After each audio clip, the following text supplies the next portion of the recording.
تو وہ اپنے اندر ہی ذات میں ایک استاد بن جاتے ہیں اور بڑے بڑے فلسفے جھاڑ کر وہ اپنا ایک مرتبہ خود ہی متعین کر کے اور بڑے سینئر اور لیجنڈس کے بارے میں الٹی سیدھی باتیں کرنا شروع کرتے ہیں. یہ جو رویہ آ گیا ہے میں سمجھتا ہوں کہ یہ ان نئے لکھنے والوں کے راستے میں ایک طرح سے رکاوٹ بنتا جا رہا ہے. تو ابھی میں چاہوں گا کہ اس گفتگو کے اختتام پر ہمارے نئے لکھنے والے جو شاعر ادیب اور نقاد ہیں ان کے لیے آپ کیا پیغام دینا چاہیں گے؟ ارے صاحب آپ صاحب مطالعہ ہیں. شاعری ہو فن کا کوئی بھی ہو کمپٹیشن ایک جاری رہتا ہے, جی مسابقت ہے. اگر آپ بہت پہلے چلے جائیں صدیوں پہلے میں کہہ رہا جی ہوں, تو آپ مصطفی کے دور کا دیکھیں کہ حجب کا زمانہ کہاں سے حجب شروع ہوئی, ہوں کہ ایک نے تعلیم میں کہا کہ میں یہ ہوں, ہوں خبر کرو میرے خرمن کے خوش چینوں کو. واہ یہی ہوا نا. جی ایسی تھا. اچھا کہ میں سب سے بہتر لکھ رہا ہوں, باقی جو ہے وہ میری خوش چینی کر رہے ہیں. ہوں پھر وہ اس زمانے میں پھر حجب کا دور شروع ہوا. ہوں پھر مصطفی کا اگر آپ پڑھیں تو آپ کو اندازہ ہوا کہ وہ تو اپنے 40-50 شعراء کا پورا جلوس لے کر جو ہے اپنے مخالف شاعر کے گھر پر دھاوا بول دے گا. ہوں پڑھا ہوگا آپ نے بھی, جی ہاں بالکل. دھاوا بول دیا کرتے تھے اور وہ نعرے لگایا کرتے تھے. ہوں اچھا اب وہ جو کہ نعروں کا زمانہ تو نہیں رہا, تو اس کے بعد ایک مزے کی بات یہ ہے کہ جس کو جو مرضی ہے لوگ کہتے رہیں, لیکن آپ کو جو ہے استاد محمد الدین گجراتی سے بہتر تبصرہ کرنے والا بھی کوئی نہیں ملے گا. کہ ایک زمانے میں وہ چونکہ زمانہ تھا, رائفلوں کا زمانہ تو نہیں تھا, یا پسٹل کا زمانہ نہیں تھا, یا کلاشنکوف کا ایج نہیں تھی. جی تو استاد سے پوچھا محمد الدین گجراتی سے کسی نے کہ استاد بڑا شاعر کون ہوتا ہے؟ تو استاد محمد الدین نے کہا کہ وہ جس کے ساتھ ہاکیوں والے زیادہ ہوں, وہ بڑا شاعر ہوتا ہے. جس کے ساتھ ہاکیوں والے زیادہ ہوں وہ بڑا شاعر ہوتا ہے. تو اب بھی معاملہ یہ ہے کہ Might is right. یہ بھی 2-4 شاعر مل بیٹھتے ہیں اور وہ طے کر لیتے ہیں کہ ہم نے فلاں کی. بلکہ آپ کو میں بات بتاؤں کہ یہ اتنا بڑا مسئلہ ہوا کہ یہ جب یہ جہاں پر جنگ اخبار کا دفتر ہے, یہاں جب نیشنل سینٹر ہوا کرتا تھا, تو میں ان دنوں سعودیہ میں تھا, تو میں آیا تو سردیوں کے دن تھے, تو تھوڑا اتنا زیادہ لائٹ نہیں تھی چونکہ شام کو اجلاس ہوا کرتا تھا. تو میں آ کر بیٹھا ہوا, تو میرے پیچھے 2 صاحبان آ کر بیٹھ گئے. انہوں نے دیکھا کہ آگے ہم سے اگلی سیٹ پر کون بیٹھا ہوا ہے, تو وہ اگر بیٹھ گئے تو وہ ایک دوسرے سے ایک کہہ رہا ہے کہ آج فلاں نے یار غزل پیش کرنی ہے, تو اس کی ہم نے ایسی کی تیسی پھر. یعنی وہ گھر سے ہی تہیہ کر کے آئے تھے کہ ہم نے نہ اس فن پارے کو سننا ہے, نہ اس پر بات کرنی ہے, ہم نے صرف اس کے بخی کرنی ہے, ہم نے صرف بخی اس کے ادھیڑ دے. اچھا بڑی غلط روایت تھی, یہ غلط روایت رہی. اچھا تو اس سے یہ ہو گیا کہ بھئی آپ, اچھا پھر یہاں پرابلم کیا آ جاتا ہے کہ آپ تخلیق کو اور تخلیق کار کو, اس کی ذات کو آپ مکس اپ کر دیتے ہیں کہ مجھے تخلیق کار چونکہ پسند نہیں ہے, تخلیق کار مجھے پسند نہیں ہے, تو اس لیے میں اس کی تخلیق پر کیوں بات کروں. تخلیق کو چھوڑ کر وہ تخلیق کار پر آ جاتا ہے. اچھا تو یہ جو رویہ ہے اس نے اس لیے نقصان پہنچایا کہ وہ پھر رو چلتی چلتی جو آپ کا سوال ہے وہ یہاں پر آ گیا کہ تخلیق کار کو پسند کیسے کیا جائے تخلیق کو چھوڑ. اور میں سمجھتا ہوں اس کا ایک اور جو بڑا نقصان ہے وہ جو ادب کی ترقی ہے وہ اس لیے رک گئی, اس کا ارتقائی سلسلہ ہے وہ رک جائے گا, کیونکہ اس پر بحث ہونے کی بجائے شخصیات پسند اور ناپسند کے اوپر بحث چلے گی. جی پسند پر. اچھا پھر یہ ہوا کہ وہ محاورہ تو پرانا ہے کہ کاتا اور لے دوڑی. لیکن جب میں نے ایک دفعہ سجاد بابر مرحوم سے میں نے ذکر کیا کہ سجاد صاحب کب غزل کہہ کر, یعنی اپنے مشورے کے بعد دوست احباب جو 2-4 ہوتے ہیں سنسیئر جو دوست ہوتے ہیں اس سے مشورے کے بعد اس غزل کو پبلک کب کرنا چاہیے, چھپنے کے لیے کب دینا چاہیے. تو ان کا بڑے مزدار ان کا جواب تھا. وہ کہنے لگے کہ سب سے پہلے تو یہ ہے کہ غزل لکھیں, 2-4 دوستوں سے ان سے مشورہ کر کے اس کے بعد اس کو ایسے کر کے اکٹھا کریں اور کسی گھڑے میں ڈال دیں, اور اس کو کم از کم 1 سال کے بعد نکالیں. پھر آپ کی اس کو یوب و محاسن کا پتہ چلے گا کہ اس میں کوئی جان ہے, یعنی نومولود تو سب کو اچھا لگتا ہے. صبر سے کام لینا چاہیے, تخلیق لکھنے کے بعد اس کو کچھ عرصے کے لیے رکھ لینا چاہیے, اور اس کے بعد اس کو دیکھیں کہ یار اس کی کوئی ورث بنتی ہے, ہاں تو پھر اسے باہر نکالیں. اس کے بعد یہ یعنی یہ ایک بات بالکل وہ عام سی بات کہے گی. لیکن اس سے ہوا یہ کہ کم از کم یہ انداز ہوگا کہ یار آپ ادھر کہتے ہیں غزل, آپ اس کو ایک دفعہ بھی آپ اس کو ریویژن میں نہیں جاتے، آپ اس کے لفظیات پر غور نہیں کرتے. بلکہ اب تو اس سے بھی ایک قدم آگے کا مرحلہ آ گیا کہ پہلے تو وہ لکھنے کے بعد کہتے کہ فلاں مشاعرے میں جا کر فوراً سنا دینی ہے، کسی شاعر کو سنانی ہے. اب تو وہاں شعر ہوتا ہے اور وہاں فیس بک کی زینت بن جاتا ہے فوری طور پر، کچا پکا سا. اب تو معاملہ اور بھی آگے نکل گیا ہے. بہرحال ہم دعا کرتے ہیں کہ ادب کا معیار بھی اچھا ہو، اس کی لیکن ان ترقی کا سلسلہ بھی. نوجوان دوست جو ہیں ہمارے، ان کا پیغام جو ان کے لیے ان کے لیے یہی ہے پیغام کہ وہ اس میں ضرور اپنے آپ کو شریک رکھیں، کیونکہ ہمارے بعد اندھیرا نہیں اجالا ہے. تو اجالے کی یہی کرن ہے، یہی لوگ ہیں. لیکن ان کو تھوڑا سا جو ہے حوصلہ واہ رکھنا ہوگا اور حوصلے سے کام لینا ہوگا، اور بجائے ایک دوسرے کی ذاتیات میں الجھنے کے بجائے، واہ ایک دوسرے کے ساتھ ذاتیات میں الجھنے کے بجائے ان کی پوری توجہ ہے واہ وہ ان کو مرکوز کرنی ہوگی اپنی تخلیق کی طرف، تخلیق پر، اپنے فن پر، اسے کیسے اپنے فن پر، نکھارنا ہے، اپنے کیسے فن کو بہتر کیسے کرنا ہے. نکھارا جائے. جی یہ ان کا جو ہے فرض منصبی ہوگا، اور یہی چیز ان کو آگے لے کر جائے گی. واہ اور وہ جو معاصر ادب ہے اس کو بھی ضرور پڑھیں، کیونکہ شعر میں، ادب میں ہر روز نئی لفظیات، نیا استعاراتی نظام. ہم دیکھیں نا کہ پہلے ہوتا تھا کہ سارے فارسی زدہ الفاظ آتے تھے، اب جی کس طرح دوسری زبانوں کے لفظ جو ہے وہ آ رہے ہیں جو عام فہم ہیں، جی بے شک بے شک. خصوصاً انگلش کے. انگلش کے الفاظ آ رہے ہیں. ہاں اردو زبان کے اندر تو خیر یہ خاصیت ہے. خاصیت اور بھی ہے، لیکن آ رہے ہیں اور خوبصورت آ رہے ہیں. جی خوبصورتی سے آ رہے ہیں، نئی تراکیب آ رہی ہیں، جدید تراکیب آ رہی ہیں، اچھے طریقے سے شعر کہے جا رہے ہیں. طاہر صاحب بہت اچھا آپ نے پیغام دیا اور بہت اچھی گفتگو ہوئی. اور جاتے جاتے جو آپ نے نوجوانوں کے لیے ایک مصرع وہ پڑھا کہ ہمارے بعد اندھیرا نہیں اجالا ہے، تو مجھے وہ شعر بھی یاد آ گیا کہ ہمیں خبر ہے کہ ہم ہیں چراغ آخر شب، ہمارے بعد اندھیرا نہیں اجالا ہے.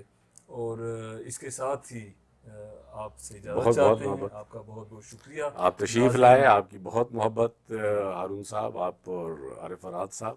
جی تو اللہ تعالیٰ آپ کو بھی سلامت رکھے، آپ کے چینل کو مزید ترقی نصیب ہو، آمین. اور اسی طرح آپ بھی اپنے خلوص کے ساتھ آپ اپنا کام کرتے رہیں. جی بہت شکریہ. ناظرین، ساؤتھ ایشین ٹی وی کے ادبی پروگرام گفتگو میں آج ہم گفتگو کر رہے تھے ممتاز شاعر جناب قیوم طاہر صاحب سے. اپنے میزبان عارف فرحات اور پروگرام کے ایگزیکٹو پروڈیوسر حافظ محمد ہارون عباس قمر کو اجازت دیجیے. انشاءاللہ اگلے پروگرام میں ملیں گے. بہت شکریہ.